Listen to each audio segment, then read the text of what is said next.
ይሄንን ድምጽ የለቀቀችው የሳሚ እናት ከዚህ በፊት ከሳምንት በፊት ቪዲዮ ላይ ሶሻል ሚዲያ ላይ ከአንድ ታዋቂ ዝነኛ ሰው ዛቻ እየደረሰብኝ ነው፣ ማስፈራሪያ እየደረሰብኝ ነው፣ ልጄን እንደዚህ አድርሻለሁ እያለ ነው ብላ በተናገረችው ቪዲዮ ላይ ሁላችንም የራሳችንን መላምት የራሳችንን ነገር ተናግረናል፣ አስተያየት ሰጥተናል። እሷም በስተመጨረሻ ይሄንን ድምጽ አውጥታለች። ይሄ ድምጽ እኔ እውነት ለመናገር የማን ድምጽ እንደሆነ አልገባኝም።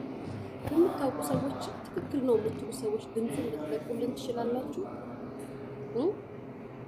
ስሙት እስኪ ድምጽ የማን? እሷ ናት የለቀቀችው። ባይዘው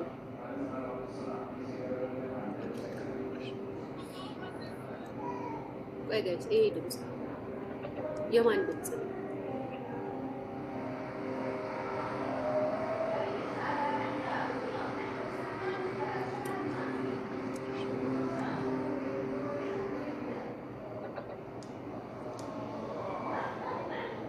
የማን ድምጽ? የማን አርቲስት ድምጽ ነው? ድምጽ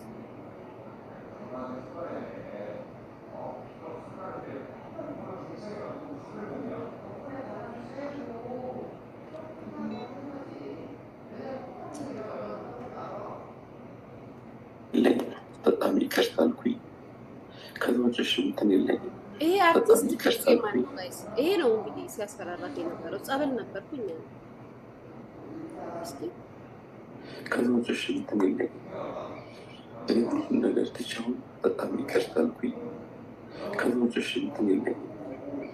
እኔ ሁሉም ነገር ትቼው በሻልኩት መጠን ጸበል ላይ የሰነበትኩት ጸበል እየጠማኩ ነው፣ ወደ እግዚአብሔር የቀረብኩ ነው እና ፕሊዝ በቃ ራሴን አፍቼ ፈጣሪ ጋር ትምጣይ። ቤተሰቦችን ሁሉም ሰው በዙሪያ ያለው በእኔ ምክንያት አይጎዱ። አንቺን ቤተሰብ አለሽ፣ ልጅ አለሽ።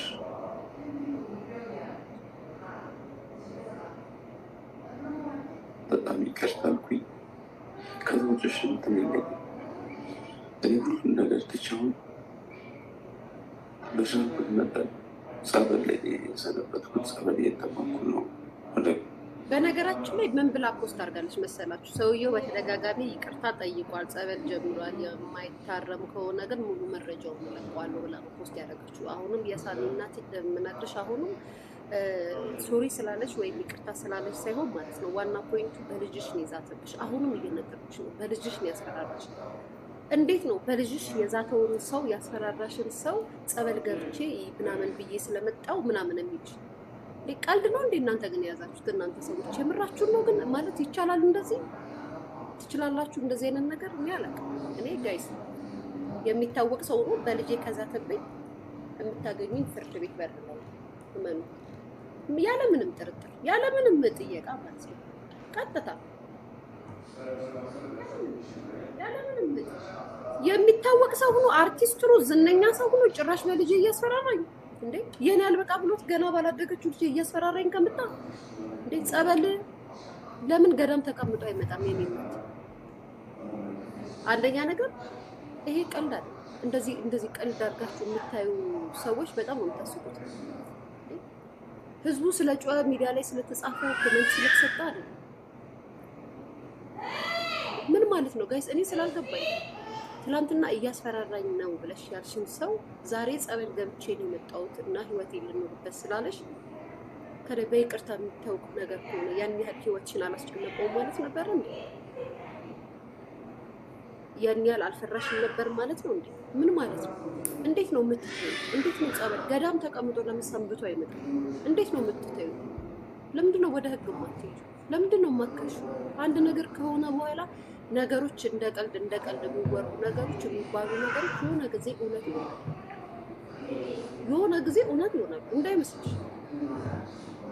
እንደ ቀልድ የሆነ ሰው የሆነ ነገር ካለሽ፣ በተለይ በዙሪያሽ ያለው የሚያውቅሽ ሰው የቅርብ ሰዎች የሆነ ነገር ካለሽ የሆነ ቀን እውነት ነው። የዛተው ባንቺ አይደል።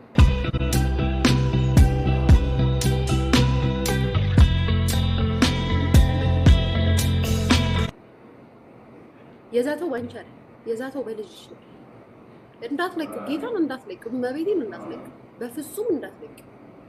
ከሳሹ ማንነቱን ጋይስ ወራኪ ታዲያ ምን ነው ታፈቅረዋለሽ? እኔ ነገር ደጋገብሽው። ይህ ሰውዬ ማራኪ ወግ ነው፣ ማንም አይደለም። ማራኪ ወግ ማለት ይሄ ኢንተርቪው የሚያደርገው ልጅ እሱ ኢንተርቪው እያደረገ አይደለ እንዴ? ያለው ሲጀምር ባይዘው ስም ዝም ብላችሁ አትጻፉ። የሰውየው ድምጽ የማን ድምጽ ነው? ይሄ አርቲስት ማን ነው? እኔም መብሄር አልመጣልኝም። እናንተ ኮመንት ላይ ባይዘው የብዙ አርቲስት ስም ጽፋላችሁ፣ እኔ ግን አልመጣልኝም። ለዛ ነው ቮይሱን የለቀቁት በደንብ እንድትሰሙት። ማለት ሰውየው የቆየ ፊልም ላይ ማራኪ ወግ አርቲስት ነው። አልገባኝም ጋይስ፣ ምን እንደምትችሉ አላውቅም። ይሄ አርቲስት አሁን የሰማችሁት ሰውዬ ይሄ አርቲስት ማን ነው? በገብሬ ይሄ አርቲስት ማን ነው?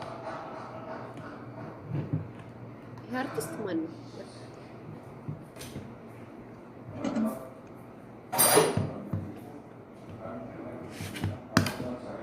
ታልኩኝ ከሎጅሽ እንትን የለም። እኔ ሁሉን ነገር ትቻው በሻልኩት መጠን ጸበል ላይ የሰነበትኩት ጸበል እየጠመኩ ነው፣ ወደ እግዚአብሔር የቀረብኩ ነው እና ፕሊዝ በቃ ራሴን አፍቼ ፈጣሪ ጋር ትምጣይ። ቤተሰቦችን ሁሉም ሰው በዙሪያ ያለው በእኔ ምክንያት አይጎዳ። አንቺን ቤተሰብ አለሽ፣ ልጅ አለሽ።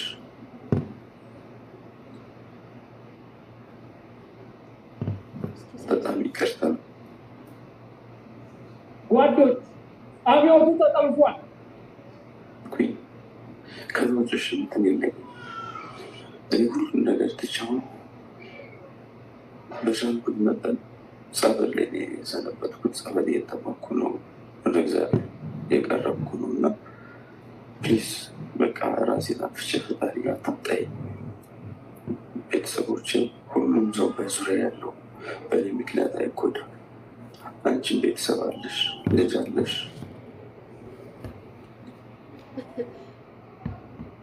እኔ በነገራችን ላይ ጋይስ እናቴቱ ዛሬ ዶኩመንቱን ያየሁት አሁን ድምፁን እያመሳሰልኩ ነው እናንተ።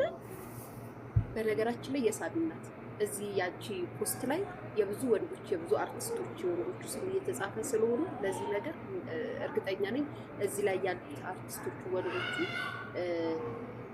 ስማቸው ሲያዩ እርግጠኛ ነኝ ጥያቄ እንደሚጠይቁሽ እንዴ። ምክንያቱም እነዚህ ሰዎች አሁን የተጻፉት ወንዶች ማለት ነው ሁለቱ እርግጠኛ ነኝ የሁለቱን ድምፅ በደንብ አውቀዋለሁ። የእነሱ አይደለም ግን የኢትዮጵያ ሕዝብ እነሱን መላምት ውስጥ አስገብቷቸዋል።